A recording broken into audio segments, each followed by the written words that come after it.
Hello, I'm Waqar Rizvi, and this is School. I'm joined by Calvin Dark, who is a principal and co-founder of RC Communications. He's joining us this morning from Washington, D.C. Joining us from Valdosta, Georgia, is Kendrick Coleman, who is a professor of English and African American Studies at Valdosta State University. Kendrick and Calvin, good morning to you both, and thank you for joining us here in Scope. Kendrick, I wanted to get your thoughts about this case overall, right? There's a lot of details that continue to come out, officials insisting that Blake himself said that he had a knife and that he was possibly reaching for a gun, insisting that he was a danger to them in some way.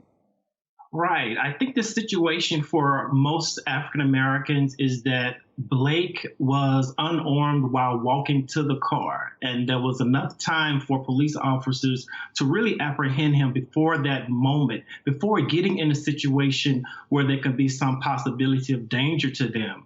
So up until that point, before he got into the car, there was plenty of time to do that. But point blank being shot in the back continues to bear witness how the Black body bears these scars of police brutality in the same way that the whippings of a slave's back has. So it really brings the issue home for people who say the point of him getting in the car and reaching for a weapon at that point is not the issue. It's all that led up to that point, right? Because they had time to do something before that.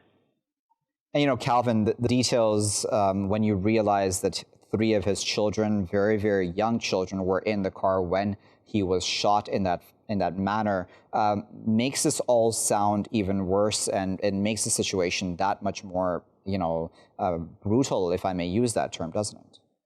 Yes, it does. And it really it underscores what the real problem is.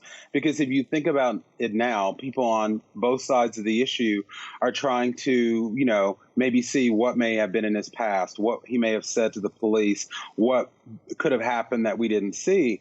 But I think those are the wrong questions. I think the right question is, no matter what the police may have thought he did or what others thought he did what he was supposedly about to do merit getting shot 7 times in the back with his kids in the back of the van or back of the car. And yesterday when I was looking at the press conference from some of the officials in Kenosha, I was just baffled because they spent a lot of time saying that people on social media and people coming to protest shouldn't jump to conclusions. They should know the facts before they let emotion dictate how they act and respond.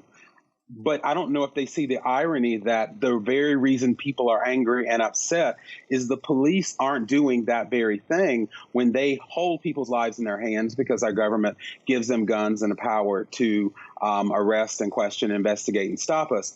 So I think that a lot of these questions, which are important, that will come out in the investigation, don't really affect the central issue of how this situation was handled, how it wasn't de-escalated, and how there was total disregard for the lives of the kids in the car and Mr. Blake. Kendrick, as those statements and, as these reactions continue to come out, as those protests continue to play out in Kenosha and in other cities across the U.S., we also had the RNC, right, the Republican National Convention taking place. And, we had officials speaking there. We had Mike Pence also speaking about how it was Donald Trump who was going to keep all Americans safe. In this atmosphere, what are your thoughts about Donald Trump and how he has handled all of these events that have happened within his tenure as president? Donald Trump really hasn't positioned himself as a leader to take control and heal America and bring America together during this time of a reckoning, because it is a reckoning. And he fails to recognize the legacy and the impact that police brutality has had on Black people and the Black trauma that it causes.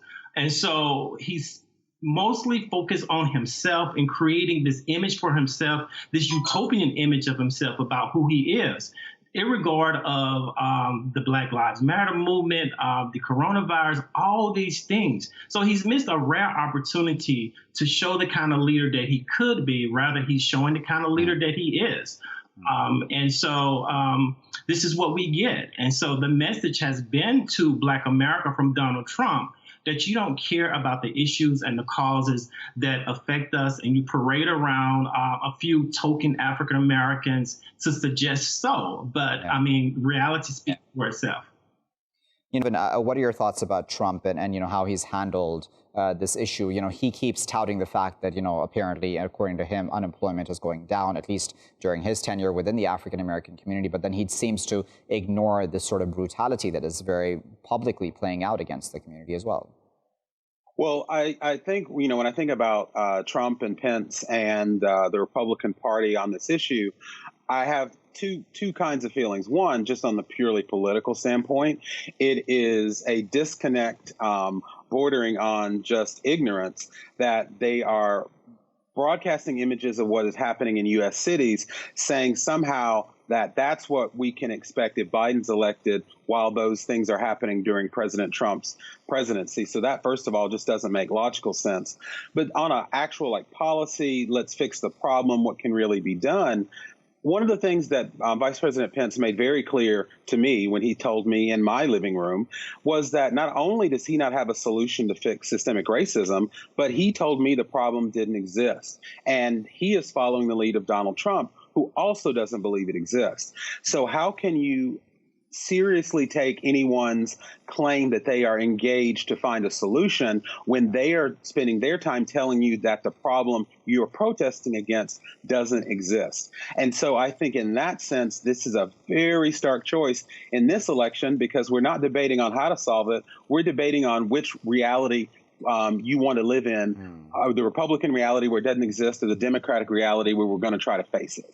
All right, we'll leave there as a final. We appreciate both Calvin and Kendrick for their time this morning.